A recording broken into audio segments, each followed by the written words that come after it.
welcome back, everybody, to our next episode, where we really try and define, I think it's the topic on everybody's mind these days, what is good? And can we come up with a way to define it together? We're going to do that with the man who seems to know how to bring it out of people here and find the people who are doing good, Mr. Good himself, William Deed. That's what we're going to call you now. I like that. I'm going to put that on a T-shirt. I'm Mr. Good. Not Mr. T, but Mr. Good. I love that. All right. So I'm William. I'm a campus director. What I do for a living, I'm a campus director for a great college in Santa Ana called Oak Valley. And we're a business school. We give a bachelor's degree in 2 years and 8 months with no debt. So I've been doing that for the last couple of years. And That sounds pretty good right there. That sounds pretty good right there. Is that good? I'm sorry to cut you into it. No, that's amazing. I was about to keep going. Do I just keep going? Keep going. I shouldn't have jumped in. Okay. Yeah. My heart behind all that is I love students. I love working with young people and seeing, just like our guest, he's going to tell you some amazing things about her. And yeah, it's just a passion of mine. And meeting great people. So I get out there a lot. I go to events. I get to meet great people like Jordan, and she'll tell you the story of how we met. And so I work for a great college. And to me, good is loving all my people. I've been in corporate America. I have a lot of corporate experience, and I've gotten a chance to work for some what I think are really horrible managers, and I've worked for great ones as well. But I've learned from both, and I've taken a mixture of what I've learned from both, and I think I've made it into who I am as a person. And that's why I treat my staff with respect. I try my best to have an amazing culture, and that means everything to me. So that's my good, how I give back and how I take care of my people. Yeah. That's awesome. Now we bring in your guest, and she's going to say, I don't do any of that. That's what you think is good? No, that's not good management. Well, yeah, but Jordan, so anyway. Introduce your guest. I want to introduce you to someone that's amazing. Her name is Jordan, and she'll tell you who she is, but she'll tell you how we met too. But Jordan's amazing. We're going to have a great conversation here. I'm looking forward to it. Jordan, introduce yourself and what you do. I'm Jordan Barrera. I am the Director of Communications and Development at a nonprofit called Higher Ground Youth and Family Services. It's a really wonderful organization, but before I get into that, I should probably share how William and I, because it is a really fun story. Cool. Good story. It is a good story. It's a good story. We were both going to a Chamber of Commerce mixer where there were several different Chamber of Commerces that were there, and we were in line, and there was this long line forming, and it was so funny because I think it was at a Dave's Hot Chicken or something like that. Dave's Hot Chicken. And it was so random for both of us because it seemed Which like... is good in and of itself. Dave's Hot Kitchen is good stuff. Yes. And they're like, no, upstairs, there's a full outdoor upstairs area. And I think it was just for everybody who'd never been there. It was, wow, okay. So we get in line and we're just standing there, and this gentleman walks up behind me, and I love meeting people because I love to hear people's story and find out who they are and just what they're doing in this world. And it's one of my favorite things. So I turned around and I said, "Hi, I'm Jordan." And he said, "Hi, I'm William Dean." And we started talking about it. And he said, "Have you done these types of things before?" And I said, "Yes." And I said, "I love it." And he goes, "Well, I'm nervous." And I said, "Well, I'll tell you what, let's hang out all night and we can walk up to people and I'll say, 'Hi, I'm Jordan. Have you met my friend William?'" And that was what we did. And since then, we've been great friends. Yeah, yeah. And she totally took care of me, which is what I love. We had somebody in on a business show about 6 months ago, and it was all about how to network at networking events or whatever you call that. And she said, everybody's terrified. I don't know anybody here. And so they get a drink and they go stand in the corner and they think, why am I here and when can I get out? And she said, the best strategy is just what you did. Go find somebody who walk you around. Yeah. And she does that. Every event I see her at, she's shaking hands and talking to people. And I'm like, I just want to get on her coattails because I know I'm going to meet some people because she's there. It's just really fun. And when you have someone like William who's super fun too, it's almost this incredible experience to make those introductions. Yeah. And you'll find most people, they want to meet other people. They're there for that purpose. So if you can give that start, what a wonderful way for you to make a connection, but then also for you to provide a situation where they're making a connection and to see, as this, what we're here for, the good that can come out of those connections that are being made. Yes, absolutely. So what's Higher Ground? What's that about? So Higher Ground, we're a nonprofit in Orange County, and we do 3 core things. But really our mission is to help youth and families who are living in under-resourced and underserved communities really see there is purpose and possibility out there for them, and then give them the tools and resources to reach it. And so we do 3 core pillars, and everything that we do is completely free. We don't charge anybody for anything. Wow. And so the first pillar is youth mentorship, which is free after school programs where kids get to experience all different types of things like hands-on STEM and art, creativity, gardening, sports, and so much more. And really, when you think about it, you don't know you have a passion for something or love something until you've experienced it. Right. And so what a cool opportunity for these kids who might not otherwise have these opportunities to find their passion. And then surround them with positive mentors that are made up of staff, volunteers, and interns who are going to mentor them and encourage them in those passions and say, oh my gosh, you want to be a scientist? Awesome. Let's do that. Let's do more hands-on STEM experiments. Let's go out and figure out exactly what kind of things interest you. And so it's amazingly empowering for these youth. And then we also have an 8-week free summer camp that goes from 10 a.m. to 5:30, which provides so many opportunities for these youth.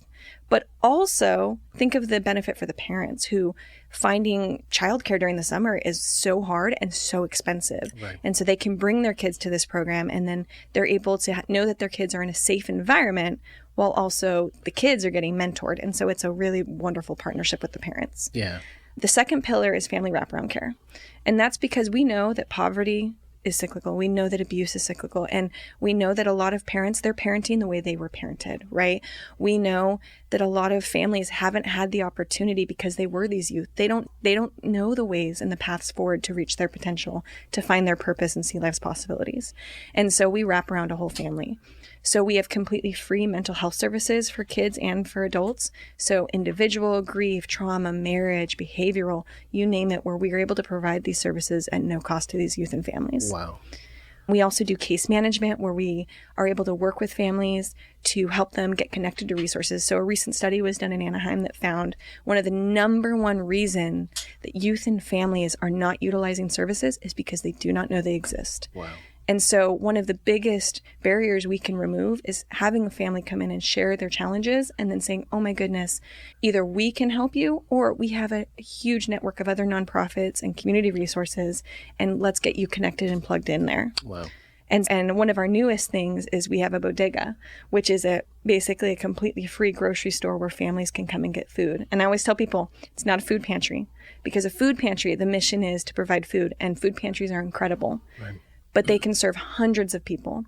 And that's never going to be Higher Ground because that's not our goal. Our goal is providing food for families so that they can focus on what it is they need to do or the challenges they need to come, those underlying issues that are leading them to be food insecure. Yeah. And so when families come to the bodega, they are actually meeting with case managers multiple times a week. They're getting involved in mental health and counseling, whatever that family needs, as well as getting a small stipend if they're a part of our Flourishing Families program to help them find their way forward and see the path and taking them from hopeless to hopeful. Wow. I love that. Thank you. Wow. It's super impactful. Yeah. And to me, you see the difference it makes, and it's incredible. And the last pillar is community education, and that is human trafficking and youth exploitation prevention, and that is brain education. And that is a program that goes into our junior highs, our high schools. We've gone to conferences. We've had parent classes where we teach the vulnerabilities like self-esteem, what healthy relationships look like to youth who may not otherwise know that make them more vulnerable to perpetrators. And then we also teach social media and online safety, which is a big component. And I always tell people it's about teaching them the why. And I use this example to really make it simple, right? So I'm a parent of a 14-year-old, right? And if I go out and I bring home a big thing of fries and I set it on the counter and I say, hey, don't touch these fries. These are my fries. And I walk away. He's going to start smelling them. He's hungry. Yeah. Oh, those fries are going to start looking really good, right? I might walk away and I'm not in the room. He might get 1 or 2 fries. I know if I'm in the car getting him fries, I do the mom tax, right? Got to have a couple of those fries for myself. And it's because there's no why. But if I come home and put those fries on the counter and say, hey, these have been in my car all day. They're going to make you sick. Don't eat these fries. And I walk away. Guess what? he's not going to eat those fries because he understands if he eats them, he's going to get sick and he doesn't want to get sick. And so I always tell people it's about teaching youth, whether they be junior high age, high school age, or even younger, and even parents understanding the why behind why we don't do certain things or why it's not recommended. Because then when you're not in the room, they will still make those decisions because they understand the why. Wow. Wow. I love that. I love everything you said. Thank you. I remember when you invited me to tour the facility, and one thing I was impressed with, well, everything I was impressed with, but what I enjoyed the most was seeing your interaction with your people. How much they respected you, how much they loved you, wanted to be a part of something. It seems like what you guys are doing is you guys are a part of something amazing, and it's still in that growth phase, right? You're still building it to become amazing. And I love that. Thank you. I can see it in the next 3 to 5 years, even it's everywhere. And that's the beautiful thing about it, because like you said, a lot of people don't know that it's out there. We had Laval on here last month. And we're South County Outreach. Yeah, South County. I love, he is wonderful, and that organization is absolutely great. Yeah, and when I interviewed him, I walked away, I felt like I was in a therapy session with him. And we talked about just like what I went through back in like 2012, where I was unemployed for a year and trying to figure things out with my family, and just those resources that were there to help me I finally found a job, thank God, and all that. But in the middle of all that, it was hard trying to figure out how we were going to eat and pay our bills. And both of our daughters were in school and just trying to make all that happen. But if it wasn't for organizations like you guys out there to support the community and help, I just think about, I don't know how we would have made it, Yeah. So I can completely understand that. So something about me is that I started out in Higher Ground as a mom. My son has been in the program for 7 years, and I was a single mom, and Higher Ground walked alongside me and my son for years. He was in their after-school program and seeing the mentorship. There are still mentors today at Higher Ground that have known my son since he was 7 years old, and he's now 14. And he looks up to them. They are a second family for him, and I've seen that with some of his friends, and it makes a huge difference. And I started out, I had my son young. I got pregnant when I was 18 and had my son when I was 19. And that first couple of years, it was rough. Yeah. And it was nonprofits like Moms OC. It was WIC. It was all kinds of support systems that were there to support me, that allowed me to become the mom that I am today. And it led me to be able to get a job and eventually find Higher Ground and provide for my son and become the type of person I wanted for my son. Wow. And it's important. I think there's so many amazing nonprofits out there that do such important work. And like you said, we know firsthand. Yeah. I think everybody in their life at some point is going to go through something. Yeah. And there are so many amazing services that are out there that will meet a family where they're at. Absolutely. Absolutely. And Orange County is full of them. There's so many nonprofits in Orange County. I went online, obviously, because I do a lot of outreach as far as our school. And I go online sometimes and I put in like nonprofits in Orange County. Hundreds of nonprofits pop up. Yep. And it's like, how do all these people get known? How do they? I'm sure they have people like you or me that are out there promoting and going to events and shaking hands and giving out cards and all that. And I think to myself, man, there's just so much work to do. And everybody's doing great work. When I think about good, the topic of this show, it's like everybody's doing good. Absolutely. But how do we take what we're doing and make it great as far as taking all these other organizations? And I wish there was a way of meeting with every single director, vice president, CEO of all these companies, all these nonprofits, and figuring out a way for all of us to help each other in some kind of way. There is. It's called a podcast. It's called a podcast. Paul. Absolutely. I love that. Well, I think, so you make such a good point. And I think I didn't come from the nonprofit world up until 3 years ago. So I talked about being with Higher Ground for 7 years. But the first 4 years, it was as a mom. And I had a totally different career. I had almost a decade career working as an office manager at a high-end real estate firm. I'd worked really hard to work my way up. And it was a great experience. I got to work with marketing and client relations and transaction coordinating, and it was great. And I learned so much from it. But it also gave me a different perspective. Right. When 3 years ago, the executive director, who was the founder of Higher Ground, said, "You volunteer here so much. You clearly have a passion. We have somebody who is retiring and stepping back, and we've talked a lot. And I know when you were younger, you wanted to work with kids. do you want to come work here? And it was the scariest decision I've ever made because I had a 5-year plan. I knew what I was going to do. And I said, you know what? I think this is what I'm meant to do. Yeah. And I was able to take that knowledge and experience and bring it to higher ground. And so I think coming into it, one of the things that was so interesting, but I feel so blessed to have come in at the time that I did, is that historically nonprofits worked in silos because it was such a competitive environment, competing for funding, participants, competing for donors. And so they didn't really, it was very siloed and there wasn't as much collaboration. And I think it's been incredible in the just over 3 years I've been in the nonprofit world to see the leaps and bounds we're making in that, where nonprofits are coming together and getting into the same room. I'm part of a couple different groups. Like there's a group called ACT, which is run by the Anaheim Community Foundation, Accelerating Change Together, where they bring together a room of organizations and nonprofits that historically have been quote unquote competitors to figure out how can we work together to address these issues, because we each, while what we do is similar, we are solving slightly different problems for different communities. I got to jump in because that was the word that William insisted on adding to this show, which isn't just defining good or doing good. It's doing good together. And that's what, when the nonprofit world, they're all doing good, but they're doing it in different directions and not together and not in combination and sometimes in competition with each other for those dollars and donors. Yeah. And I think that doesn't have how do we define or do good together? Yeah. We should have that organization come in here. I didn't know there was an entity that brought charities together.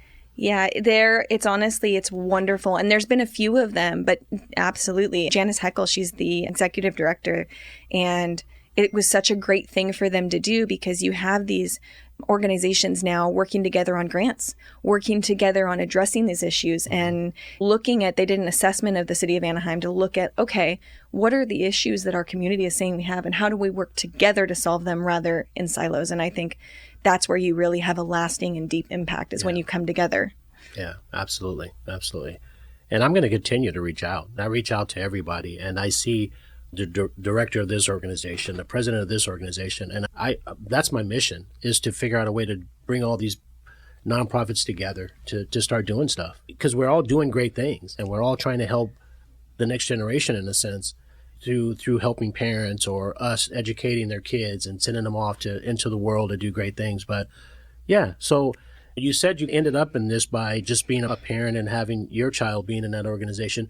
Where do you see yourself going with this? What's your, because you said you had a 5-year plan when you came, but what's your 5-year plan now? That's the fun part about nonprofit work is I don't have the same kind of 5-year plan I had because things seem to just come as they come. And it's been an amazing journey to let go a little bit of the planner in me and start to figure out where can I do the most good? Yeah. Like where can I have the most impact? And it's been a big part of being able to be part of groups like the At Collaborative, where I'm getting to meet other nonprofits and see how we can partner. It's going out and meeting people. I always say development directors are seen as I always hear, oh, you're the person that brings in money. You're the person that makes money, right? It's not wrong. But I also don't fully believe that's what we do. I think what your job is as a development director is to build a bridge. You are a bridge builder. Because there are incredible people over here and amazing companies who really want to make an impact in the community. They want to make a difference. Yeah. And then you have this amazing group over here who are people who are resilient and so deserving of that support and who that support would be transformational for. And your job is to build a bridge from the people that want to do the support to the people who are deserving of the support. Wow. And I think that is what development directors are there to do. Yeah. And I always say, it is not my job to convince somebody to care about the same things that are important to me. That is not my job. My job, as you said earlier, is to make them know that we exist. Because based on people's life experiences and who they are as people, different causes are going to resonate with them. Absolutely. And I think that you have to know a cause exists to know that's even a possibility. Yeah. And so my job is to go out there and to make sure people are aware that higher ground exists. And for some people, like it was for me, it's going to be the cause that pulls on my heartstrings. It's going to be something they want to give to. Yeah, yeah. For other people, they're going to say that is an amazing cause, and I think it's great. But for me, maybe it's veterans that they want to support. Maybe they want to help victims of human trafficking and domestic violence. Those are both incredibly important causes. Absolutely. And we need people who care about those causes and who want to make an impact. it is my job to just let them know that we are even there. And they might say, that's a wonderful, I think what you do is great. But for me, I feel like my heartstrings tell me that I want to support veterans. But you know what? They may come across somebody else who says, man, I would love to partner up with an organization that works with kids. Yeah. And they can say, I know of this great organization. And then they become a bridge builder. Right. And they bridge that gap. And I think that's truly what a development director and a communications director, that's what your job is, to help build bridges and create bridge builders. Yeah. I love that. And I agree with that. I would say 25% of my job is development. And, and I've said that myself, that I'm the guy that needs to go out there and find money. I've said that myself. So definitely, I feel you on that. But I love the idea because it's like you said, I do coffee with people all the time. So I probably meet 3-4 people a week for coffee. And I'm big on that. Hey, let's just go do a coffee. Let's go do a coffee. And trying to get people to see our vision. And it's like you said, they might be interested in other things, but they may know someone who's interested in supporting what we're doing. And so my CEO, we always have these talks, and I'm like, hey, he's just go. What I love about him is so far, I've been there for 2.5 years, and he doesn't micromanage me. I tell him what I'm doing when we talk, but he's not, hey, where you at?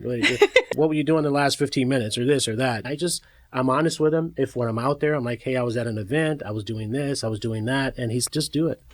And that's what it's all about. And I think that's how it has to be done, because it shouldn't be transactional. Yeah. I shouldn't be like, hey, I'm going to come meet with you for coffee so you can give us money for this. It's about building that relationship with people, because you are connecting them to a cause that matters to them. So think about, if you're a person and you're going to care about a cause and it matters to you, you want to be building a relationship with the person that's on the other end. So in your case, you're representing the college. That is what you're doing. And so you are the person that they get to build a relationship with, that then connects them to the work and the people that are there. Exactly. And I think it's a really cool opportunity. I think what we do is really fun, because you get to meet incredible people, whether they're other people who work in nonprofit work, whether they're people who work at corporations, or whether it's individuals, and you get to see and hear people's stories and what matters to them. And I think that is such a unique and wonderful opportunity that we get to do. Absolutely. Can I ask both of you, I'm listening to this fascinated, because you both are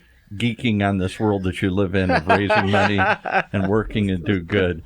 And too often, money and good seem to be opposites.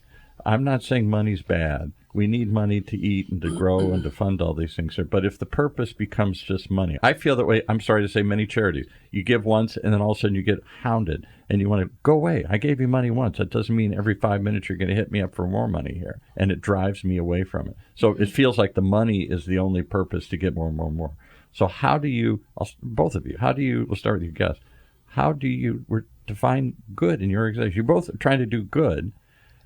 Is it how much you raise, how many you serve, how much impact you make? Is it measured, or is it just always about more? I don't know. What does that mean? How do you define good? No, that's a beautiful thing. So I'm going to take this in two directions. I'm going to say defining good in what we do. I know I've said this 5 times now, but it's building that bridge, right? So for me, it's if I can be the solution to somebody saying, man, I really want to volunteer somewhere, or I really want my company to start giving back. And I'm able to come in and say, hey, this is a wonderful opportunity. I would love to share it with you and see if it's the right fit for what you're looking for. And then we will have people that fall in love, and it becomes this thing that is a passion for them, and it's fulfilling for them. I think that's what people get lost on is, you're right. There are a lot of organizations that once you give once, it becomes very transactional give, and it becomes, again, not about the relationship. There's never enough. More. We need more. We got to have more. You can give more. And so then they lose sight of it being a relationship. They lose sight of that you're not a piggy bank. You're a person, and you are a person. And the reason why you gave matters. You gave because you cared about what's going on. And so I think it's more about figuring out, hey, did this for this person? Our organization is having an impact because it is helping them feel fulfilled in giving back. And so when they're giving back, they may not want to give back over and over and over again, but maybe they want to give back, and then they want to hear about the impact that they're getting. Or they want to refer somebody, want to volunteer. They want to build a connection. Volunteering is the biggest thing. So many people volunteering is so fulfilling. That's how I started. I was a volunteer.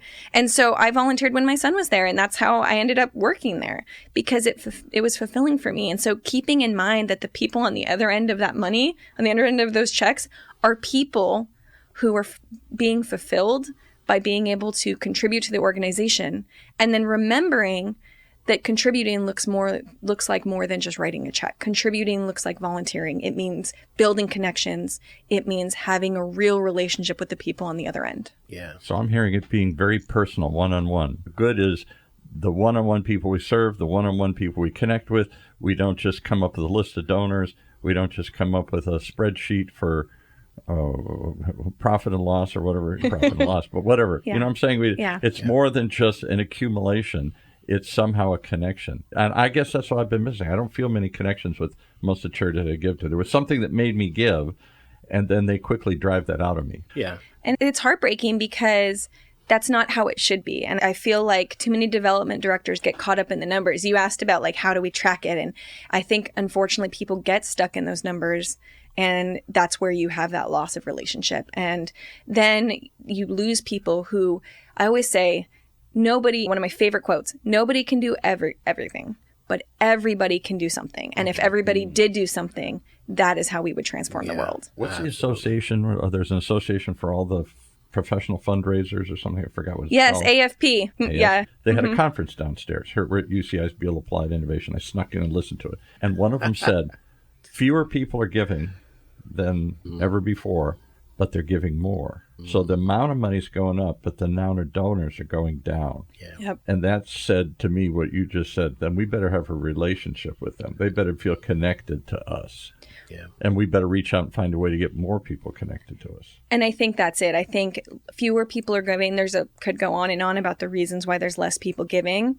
But I think if people felt there was more of a relationship in giving and more of that, they not only would they continue to give, but more people would want to give, because it's a sense of fulfillment. Because I don't think I've ever met anybody that's, nope, I don't believe in helping my community. I don't want to make a difference. Right. It's that people, I think, have lost faith because of the things that you're talking about.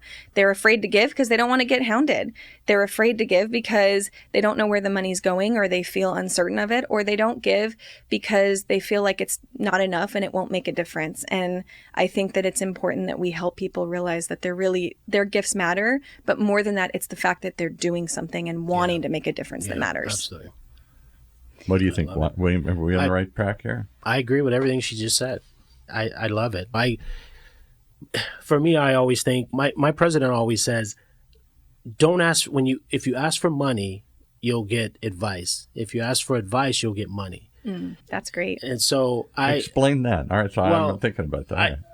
It was his saying. Right. But what I loved about it was that, because when I go out to meet with people and I sit with people, I never ask someone to write a check. I never do. I'm a relationship builder. It's what I do. And I think that's one of my strong points. Other than I teach a class, I do all these other things, but I think I'm best at meeting people. And a relationship is about give and take. So I've never thought of this as a donor. Yeah, I had something in mind, there's some emotional connection because I knew somebody went through this, or I went through this, or in my brain I said I should do this, or I want to do this.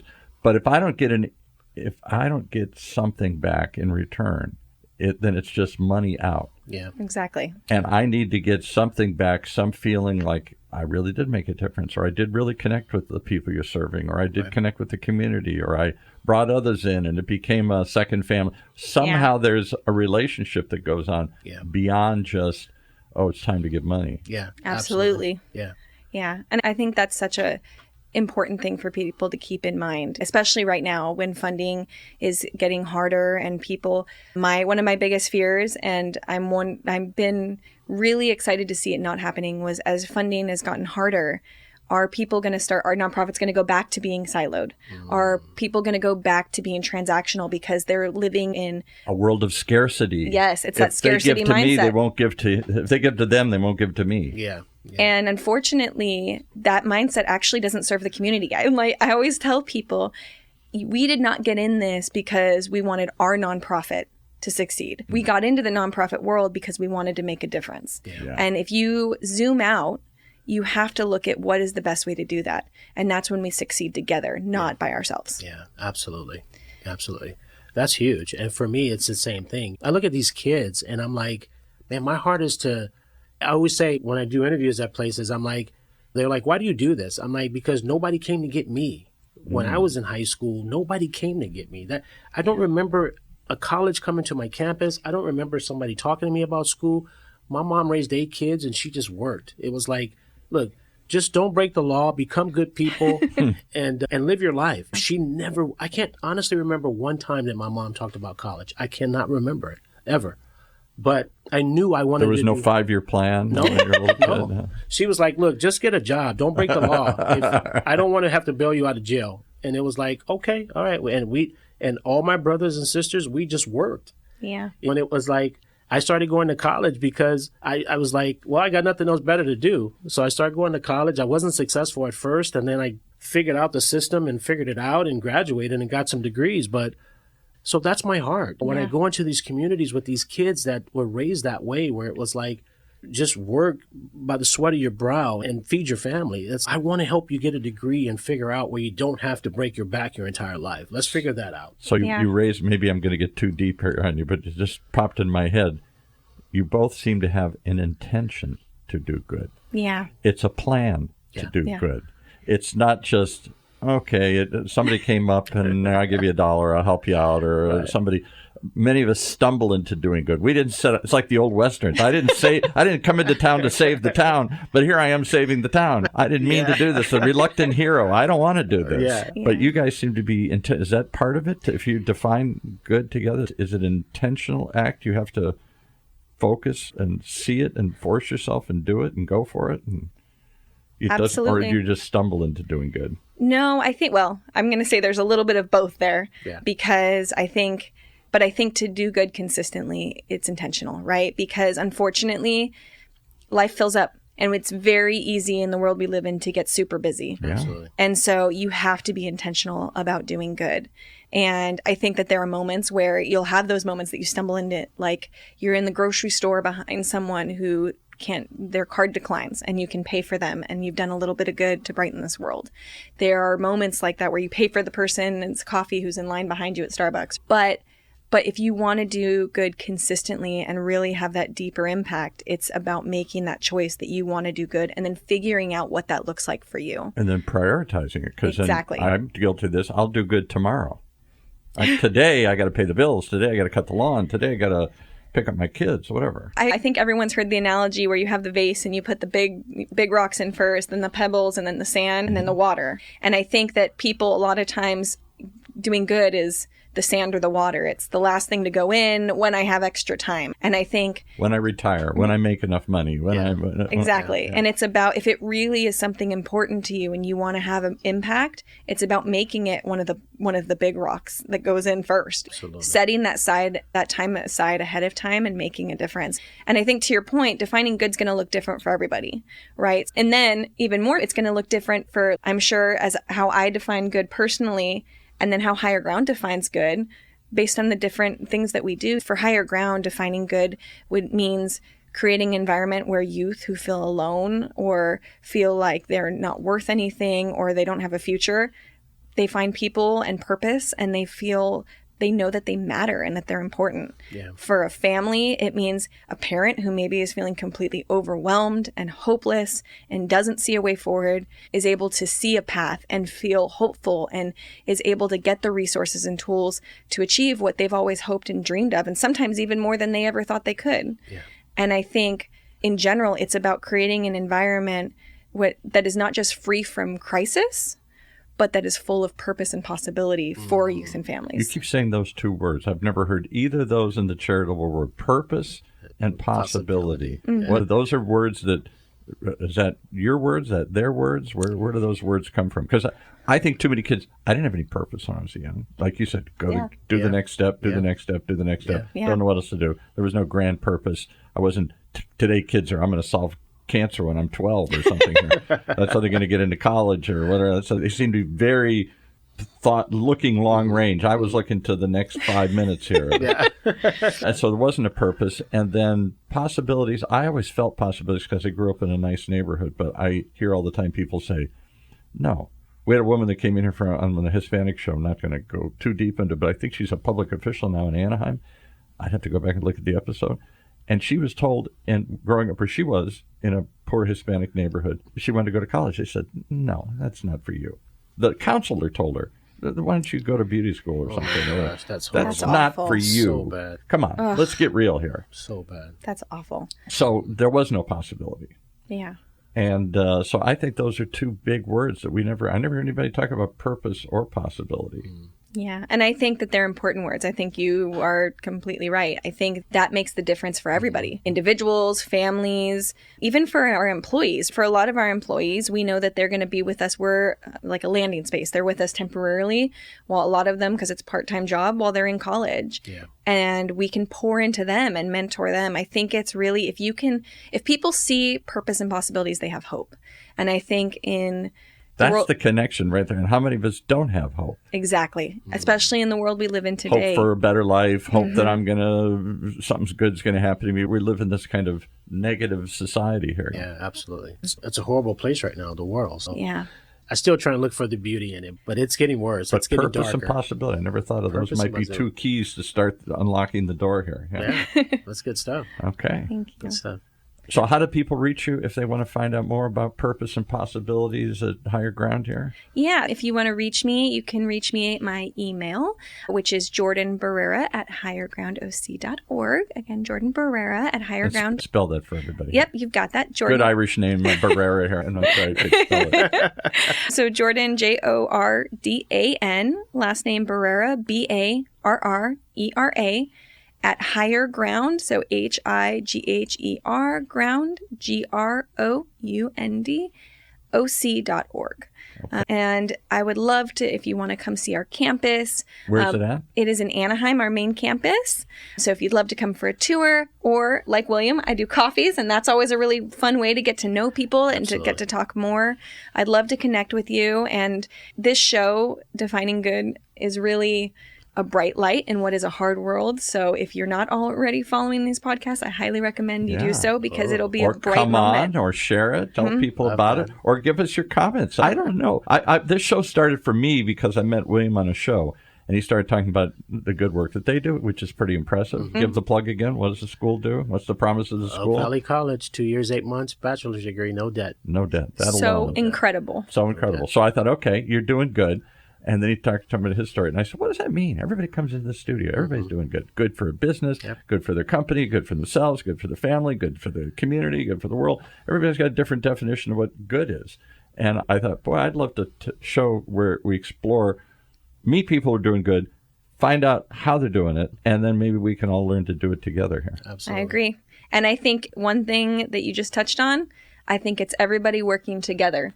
Business, nonprofit, individuals, education, it's everybody. And can I be honest? I together. told this to William. That was the word I wanted to take out of it. I was like, I thought it was going to be doing good, defining good, something. It was just going to be action oriented. And he insisted together, and I thought that's 3 words. That's too many. But that is maybe the key word. It is. I think it's the key word to really having an impact and really transforming the world we live in is working together. Yeah. Okay. Yeah. All right, William. How do they reach you if they want to find you? LinkedIn, or you can go to oakvalley.edu, or you can go to wdeed@oakvalley.edu. That's my email address. Okay. So well, reach out. Thanks for coming in. Fascinating to listen. You guys get it. You're on the same wavelength. We're trying to listen. We're trying to tune in and say, what does this really mean? Can I do good? And can I do it together? Or are we all apart, on our own, alone, whatever, against each other here? Not today.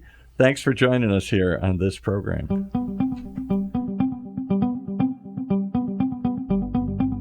Wow. You mean there's hope?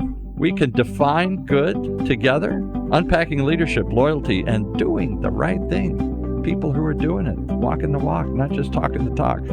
Even though we talk about it here today, these are the people doing it. Thanks for joining us. We hope you'll talk about it to others and join us on this journey as we define good together, right here in Orange County's only community radio station, OC Talk Radio, streaming live from our studios here at the University of California, Irvine's Beale Applied Innovation Center.